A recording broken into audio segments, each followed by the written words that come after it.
তারপরে কিন্তু আমরা ওখান থেকে বেরিয়ে আবারও প্যান্ডেলের দিকে চলে আসলাম। তো আমরা কিন্তু ফার্স্ট এই প্যান্ডেলটাতে এসেছিলাম, যেটা ছিল টোটালটাই কুলো দিয়ে তৈরি। তো তারপরে কিন্তু এখানে আসার পরে যেহেতু ভিতরটা অনেক ফাঁকা ছিল, মায়ের এখানটায় বসে কিন্তু অনেক ফটো তুললাম আর একটু হাওয়াও খেয়ে নিলাম, যেহেতু প্রচণ্ড গরম লাগছে। তো তারপরে কিন্তু আবার এই প্যান্ডেলটাতে চলে আসলাম, আর এখানটায় আসার পরে কিন্তু অনেক ফটো তুলেছিলাম, যেহেতু এটার ভেতরটা কিন্তু খুব সুন্দর ছিল ডেকোরেশন। আর এখানটায় কিন্তু এনার সাথে আমি অনেক ফটো তুলেছি।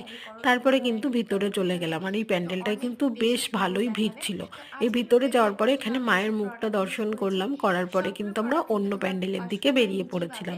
তো আমাদের হাবড়াতে কিন্তু বেশ অনেকগুলোই দুর্গাপুজো হয়। তো তারপরে কিন্তু আমরা এই প্যান্ডেলটাতে আসলাম, এটাও খুব সুন্দর হয়েছিল।